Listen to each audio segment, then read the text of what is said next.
Social media has totally wrecked us. And it is really hard to put yourself in a position where I am this brand new photographer. I'm really trying to fine tune my craft, but naturally I'm following all of these incredible photographers. And it is almost impossible to stay in your own lane and not get frustrated that you are on a different path or at a different point in your path than they are.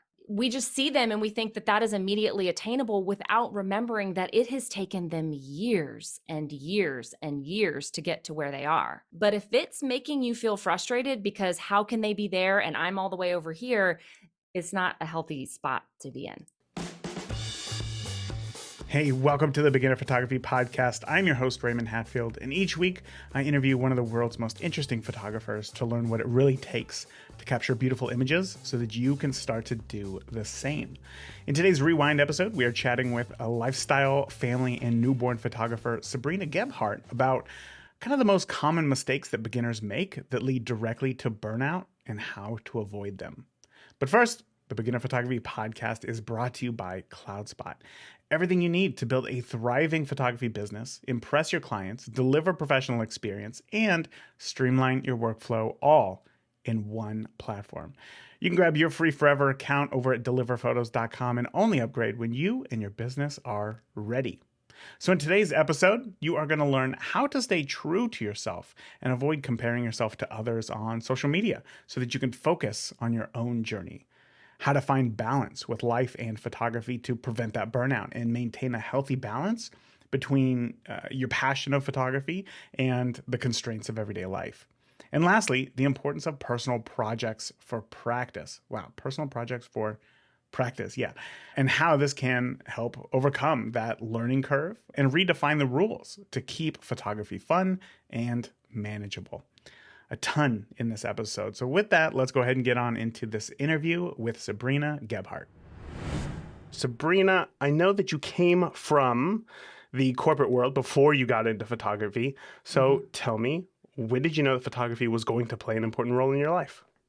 Yeah, I am one of those people that in high school, I had a camera with me all the time. So I have thousands and thousands of photos of us at parties, us at drill team, us at football games, us in math class. I mean, just life. I loved having a camera on hand. And both of my parents were really into the amateur thing.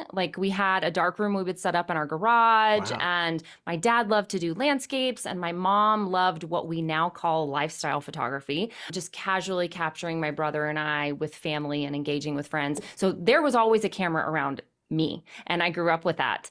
When I went to college, I really thought when I started out, back in the day, you could be general studies as a freshman. That's not a thing anymore. But Right. Back then you could be general studies because they wanted you to test the waters.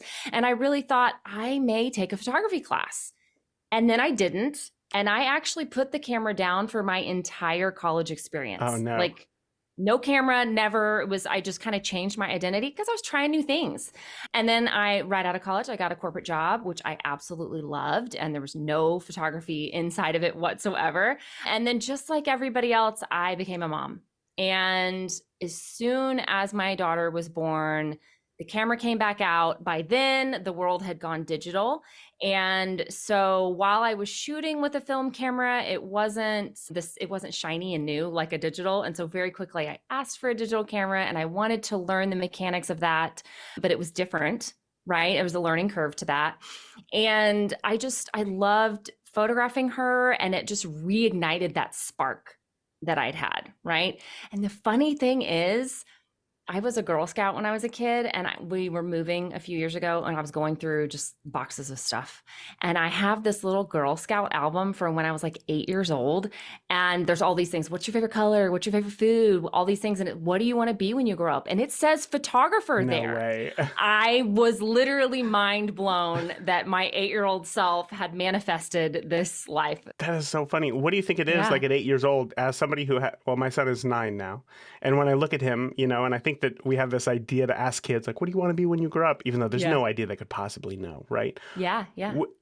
I know that you had influences by your parents, but as far as the things that you were shooting, what do you think it was about photography that stood out so strongly for you to say, I want to be a photographer at 8 years old?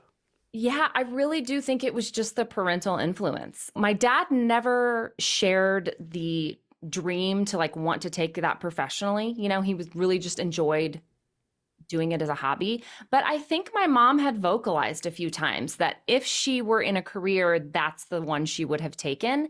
And the reason I say I think it's the parental influence is because my 14-year-old daughter says the exact same thing. Wow. What do I want to be when I grow up? I either want to be an art teacher or a photographer. Like that's currently her thing that she's been saying for a few years. And so the only, I put two and two together. I said that and I watched my mom with a camera and she says that and she watches me. So I don't know. Yeah. Yeah. If you think back to some of those photos that you were taking at 8 years old, obviously now there's a large gap in the quality that has gone up over the years. Sure. If you go back and you look at those photos, tell me, maybe not even from a technical perspective, but like what were the things that you love most about taking photos? Was it the subjects that you were photographing? Was it spending time looking at the photos after they were developed? What was it? It's the same things that I like to do now, honestly. And when you asked that question, I was like, oh my God, it's literally the same things. It is freezing time and capturing joy. And those are the two things that I love the most. And as a lifestyle photographer, I value the most. I value being able to freeze time and moments for my clients who either just had a baby and they're in the hospital, or it's kids with their grandparents who aren't going to be alive for a few more years. It's freezing that time, but then capturing joy is huge for me. And genuine laughter and silliness and being able to see a family let their guard down and really be real. That's the same kind of photos I was taking then of our friends having hilarious antics, and being silly and those kind of moments. It's that genuine, joyful subject. Yeah.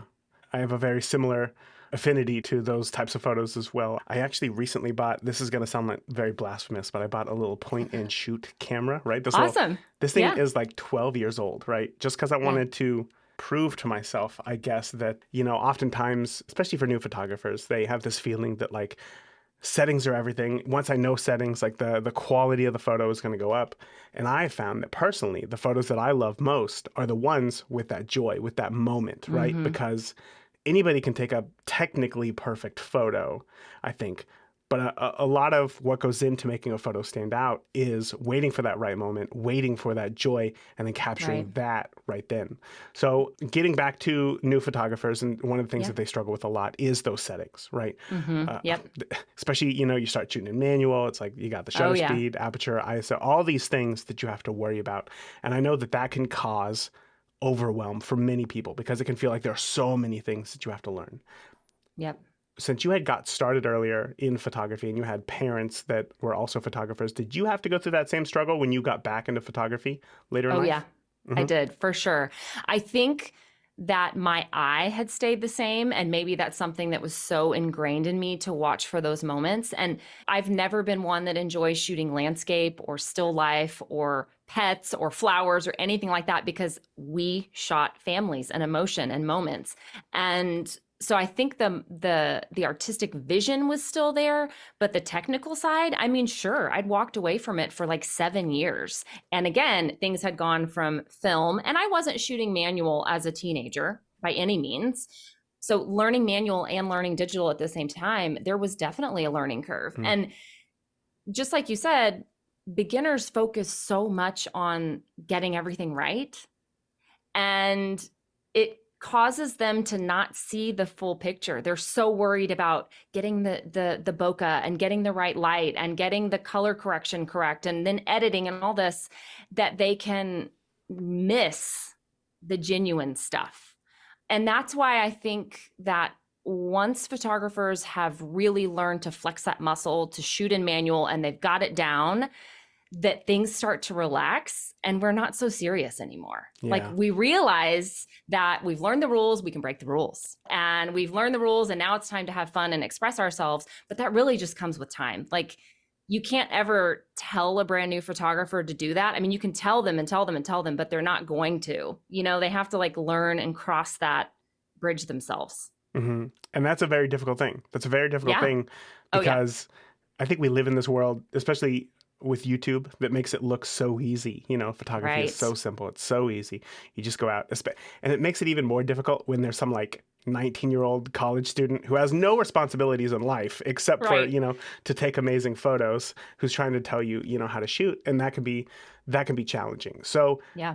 again, this feeling of overwhelm is something that is very predominant in new photographers. So having gone through that yourself, trying to learn manual, pick out all these things, how do you start to deal with that? Is it just this idea that one day I'll get it and I just have to push through this, or is there something else that we can do to ease our way through that transitional period?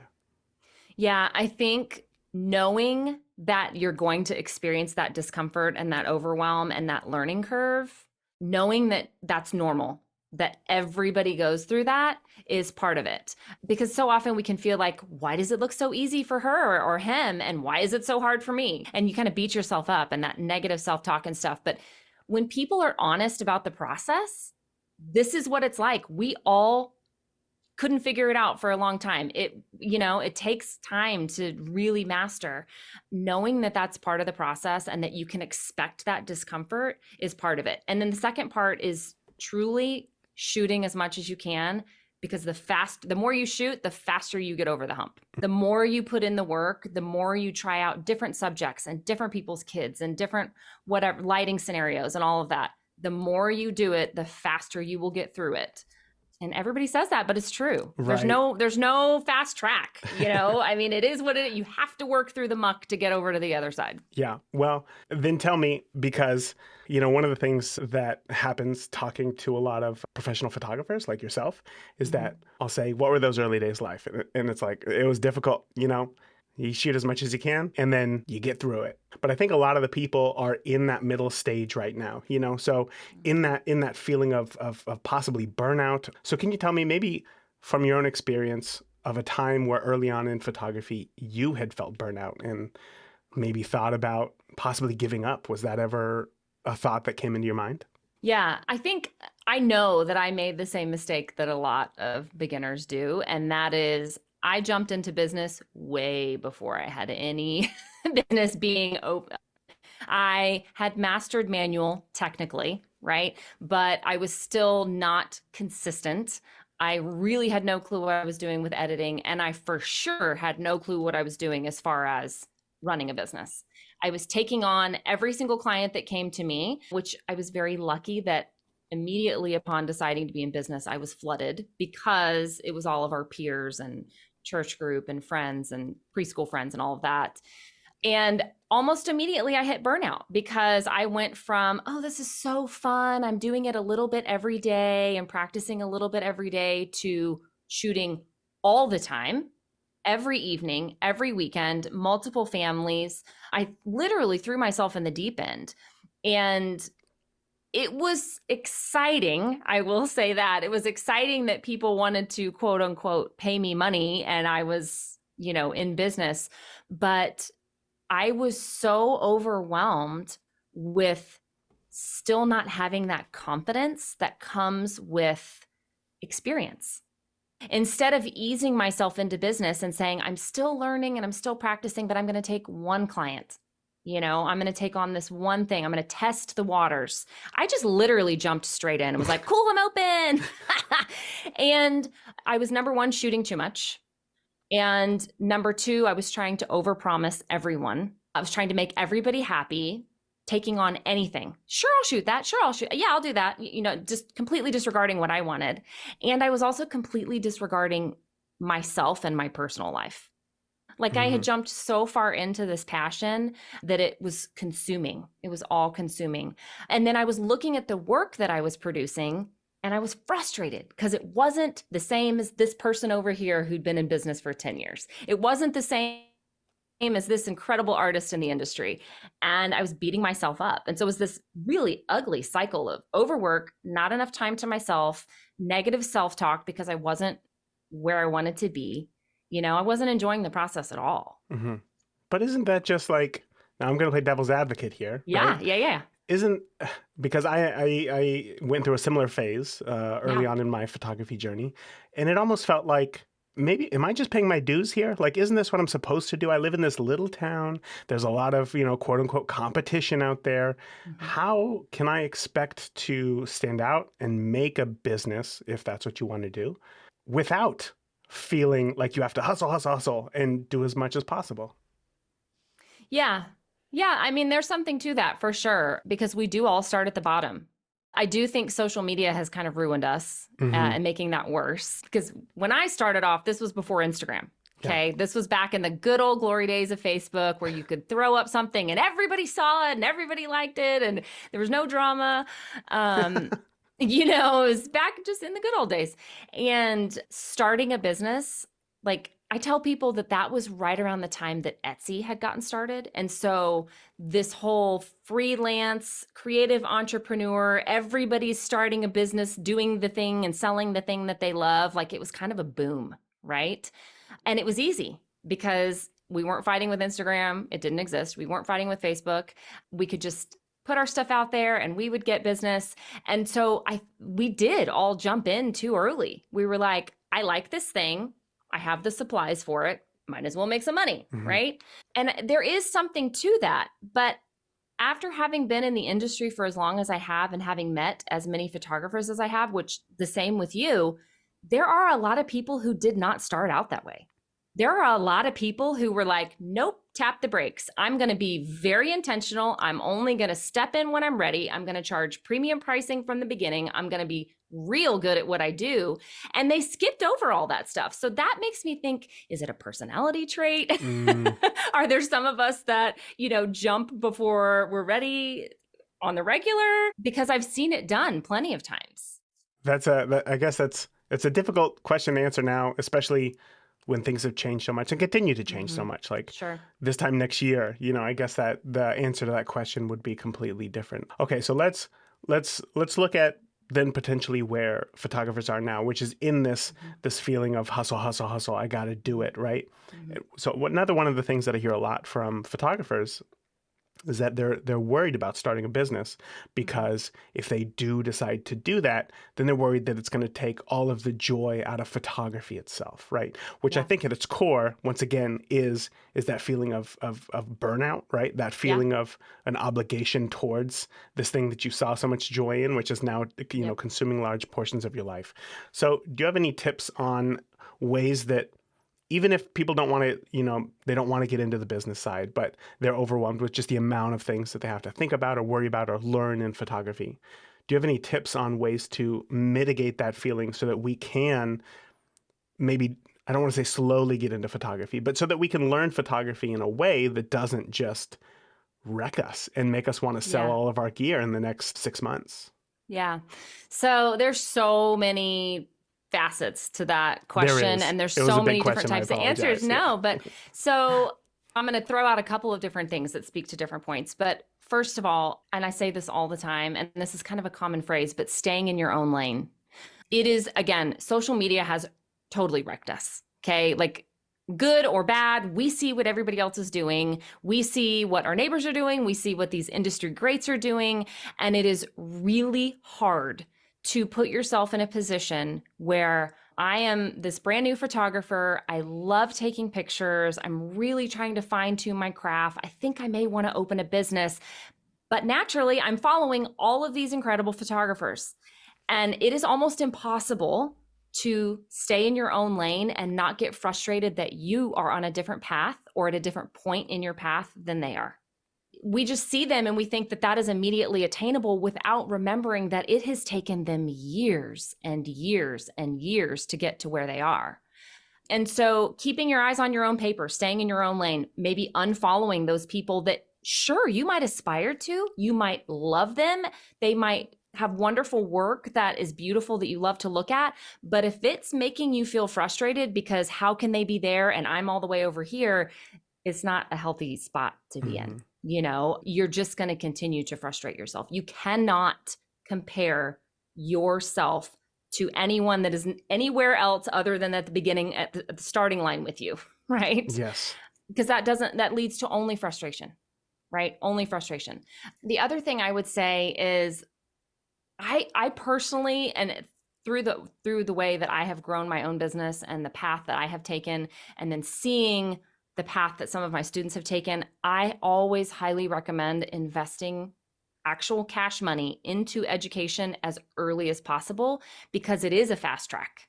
It does get you past a lot of those frustration points a lot sooner, whether it be the technical skills or the business skills or the life skills needed to manage a business and a household or whatever it is, right? It kind of gets you in the secret. They let you in on things, and having a mentor and a cheerleader and people that can say, well, I made that mistake. Don't do what I did. Do this instead, right?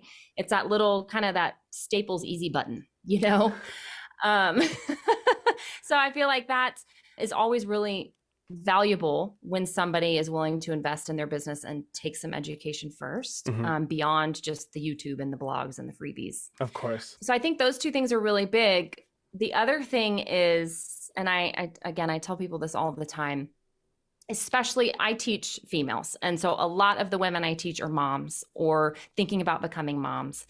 And you have to have a heart-to-heart talk with yourself about what season of life you're in. And there are two paths that we can take. We can take the path of, I really, really feel called to being a stay-at-home mom when my kids are little. And that's wonderful. There's another path that is, my kids are little, but I feel really called to grow this thing. That's wonderful too. They cannot perfectly coexist at the same time. Right. One path is, I'm in charge of my children and I can maybe very slowly work on this craft and this hobby and grow this business in my free time, which there's not going to be a whole lot of, okay? Yes. Or I can say, I'm going to trust my children with childcare providers, whether it be an in-home nanny or daycare or a sitter a few days a week, so that I can grow this thing. Those are two different paths, and they're both wonderful, and there's no right or wrong, but you have to own up to which one you're going to take. And then giving yourself the grace to say, I'm going to stay home until my kids are all in school, and then I'm going to grow this thing. Or I'm going to grow this thing now, and I'm not going to feel guilty about having a nanny. Right? Yes. Okay, so obviously I think that a lot of the avoiding overwhelm comes from clarity in knowing exactly what you want. And that's kind of what we were talking about right there, making the decision, what are you going to choose? Is it staying at home with the kids, helping raise them, or focusing on growing your business here? So once somebody makes that decision, let's say for the sake of this podcast, because there's a lot of business podcasts out there, and we've spent a lot of time talking about kind of the business side today. Let's say somebody wants to do it slowly, right? And spend time with the kids. What is that thing that they should focus on maybe first? Like, what are the first few things that they should focus on before getting too deep in introducing fear and anxiety in their learning path? So are we talking about they are comfortable in manual and technical and everything, and they're just kind of easing into business and while their kids are at home, or they're not even ready for business yet? Not ready for business yet. Yeah, no. Okay. The majority of listeners of the podcast are those going from 0 to 1 rather than 1 to 100. Okay, so great. They just picked up their camera at Costco or, wherever it is. So what would be that first step for them? Yeah. So really learning your camera inside and out. I know everybody says that, but I remember when I was doing the same, I kind of, as much as I loved my daughter, it got really boring shooting the same subject all the time. You know what I mean? Of course. Like, I knew exactly where to place her in my house. I knew exactly what lighting situation, exactly what time of day. Like, there was I mastered that one exact setting situation, but I didn't test the waters and everything else. And so being brave enough to bring your camera out of your house and to try stuff, which when you first have a DSLR, maybe it was just me, but I always got really nervous, like saying, I'm going to bring it to a play date or I'm going to bring it to the park. Like, I didn't want to feel kind of ostentatious that, like, let me get out my big camera. And, so being brave enough to do that, though, makes a big difference, because part of mastering your art is being able to shoot in different situations, different subjects, different skin tones, different lighting, all of that. And so test the waters. And if you're going to stay home with your kids, great. I'm sure they know other kids. I'm sure you're going to be at parks and playgrounds and play dates and vacations, and being willing to take your camera with you and not be afraid to get it out and try out all the different things, because that's where I feel like you really master it, is when you can walk into any lighting situation, when you can walk into any group of kids or setup or whatever, and you know exactly what to do. That's when you have mastered it. It's not when you're standing there and you're like, hold on, let me take a test shot. Nope, that's not right. Let me adjust this. Nope, that's not, it's just knowing. It's you have flexed that muscle memory in enough different situations that you know exactly what to do. But also keeping it fun, because if this person is really just wanting to learn their camera and grow their art, it needs to be fun. Yes. Okay. There's no pressure. You're not giving these images to anybody. Nobody's paid for them. They don't have to go on a website. It is literally just for fun. There were a few years where I would give myself like projects, and it would be, okay, this week I'm going to only shoot for black and white. So I'm going to look at light in ways that will really translate into black and white. Or this week I'm going to only photograph things that are red, and I would try and like really take advantage of the different coloring and stuff.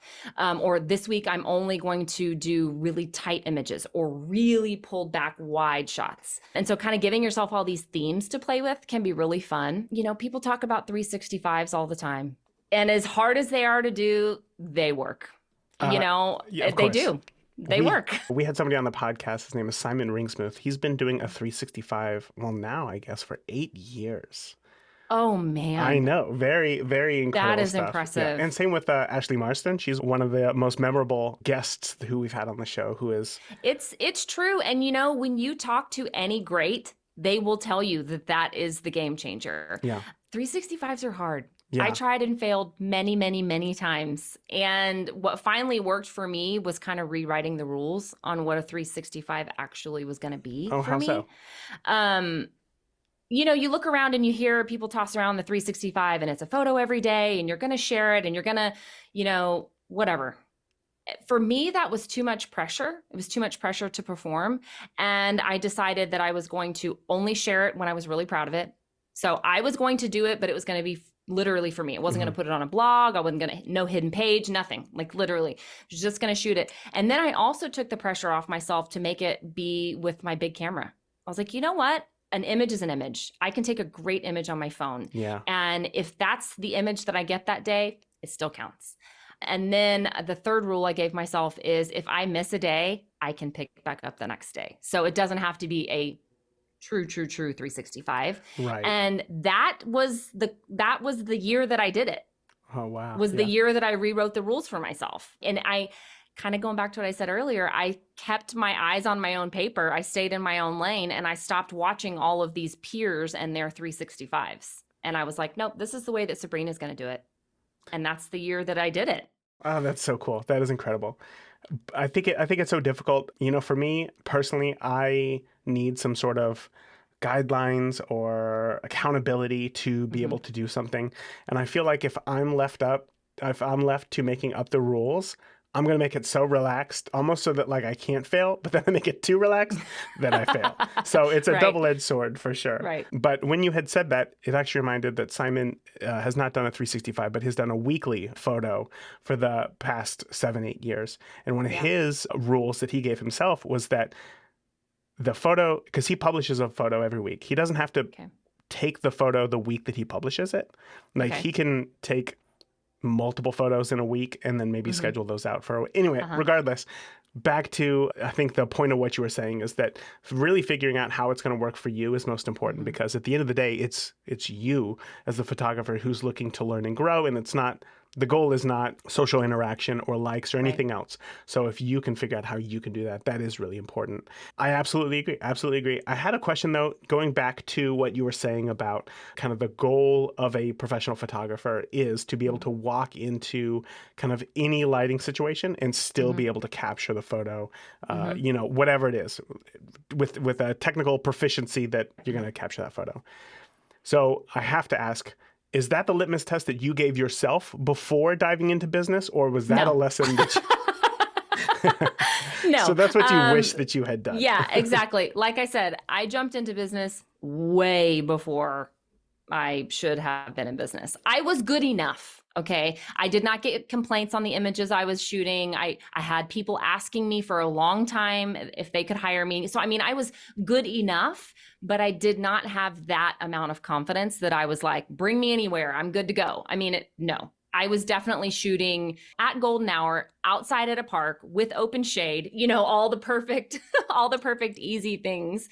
And I wasn't comfortable shooting in people's homes at that point, which is now basically all I do. Mm-hmm. I wasn't comfortable shooting in a hospital setting, which I do a lot of now. I definitely was not comfortable shooting in low light, which I do a lot of in the hospital and in people's homes. So that stuff came with time. But looking back, I think maybe you don't need to be 100% there to start your business and call yourself a professional, but you need to be really close. You need to have full confidence that you can make this machine work for you, that you know exactly what to do. Mm-hmm.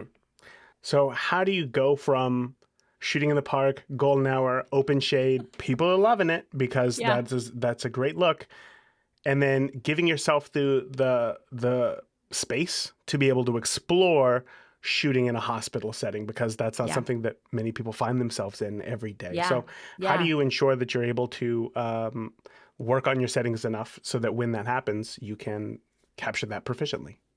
Yeah. So I realized pretty early on, within the first year, 18 months, that I got bored with the outside stuff. It felt too posed for me. Again, people love it. We've had our family photos taken like that. There's absolutely nothing wrong with it. There is a place for that. It just felt too traditional for me, even though I was doing it without people looking at the camera and in playful ways. It just didn't feel authentic to me and what I enjoyed. I enjoyed being in people's homes. And I realized that by, number one, realizing that almost every photo I was taking of my own children was at home. And also, when I was given the opportunity to start photographing newborn sessions, I was in clients' homes. I was not utilizing a studio. And even though I was doing like the posy, sleepy baby stuff at that point, I was bringing all that stuff to them. Okay. And so I was setting up the beanbag and doing the posy little stuff. And then we would snap some shots in the living room or in the nursery with the whole family. And real quick, I realized that is what I like. I love how authentic people are at home. I love giving them the opportunity to look back at their images and remember this couch, remember that living room, remember, when we had that dog, because those aren't all things that you may not remember the park you photographed at, but you'll remember your first house, And so that I realized really quickly that was important. Now, as far as the proficiency part of it, I was definitely not proficient in the beginning. It was a huge learning curve. I would get so panicked if I walked into people's homes and they had navy blue walls and little tiny windows and dark leather furniture. I mean, my insides would just cry, and I would get so nervous. But I took courses, and that's where I started really investing in my education, because I was like, I want to learn how to do what they're doing. How does that look like that indoors? And between the investing in the education and taking courses and practicing a lot, going into a lot of homes, I now can tell you I can walk into anybody's house. Sure, I prefer the ones with big windows, but I can walk into anybody's house. And like I said, I photograph first 48s in the hospital all the time. And some of them are big and bright and beautiful, and some of them are dungeons. Yes. It's practice. Yeah. So it's practice. And that is the thing I know that I really try to hammer in with new photographers. I sign off every episode with, the more that you shoot today, the better that you'll be tomorrow, because it is so true. And it feels easy for I think professional photographers to say that. So I'm glad that it's not just me saying that, but you as well. And you are the proof. By looking at your images, I can see why clients, love what it is that you do for them, and that what you're able to produce is something that is really something that is going to be looked at, I think, for a long time and enjoyed. And at the end of the day, that's what photography should be, right? It should be something that we can look back and enjoy this time that we're currently in and enjoy. Exactly. And unfortunately, with so many pieces of gear and so many settings and so many blogs and so many YouTube videos. It can be so hard to just slow down and enjoy the journey and take your advice and stay in your own lane and just shoot what you need to shoot to really learn and enjoy photography. So Sabrina, this has been wonderful. I've really enjoyed this conversation with you today. We are, just here at the end of our time. So before I let you go, I know that there's going to be people who are excited to hear more about you and what it is that you do. So where can we find you online? Yeah, I am on Instagram more than I should be, at Sabrina Gebhardt Photography, which is kind of a mouthful. So I know you'll have the link, but I actually go live a couple times a month and just do like open Q&A for photographers. And those are always really fun because we get like a big mix of questions. And so that's a great place to start for people, is just to come pop into a Q&A and say hi and ask a question, get your question answered. But you can also find me online, sabrinagebhardt.com. And I have tons of freebies and resources and blog posts for getting started and all of that good stuff. Thank you for tuning into this week's episode of the Beginner Photography Podcast. If you enjoyed today's episode, please share it with a friend. Start a conversation. Grow together. That is it for this week. Remember, the more that you shoot today, the better of a photographer you will be tomorrow. Talk soon. Thank you for listening to the Beginner Photography Podcast. Keep shooting, and we'll see you next week.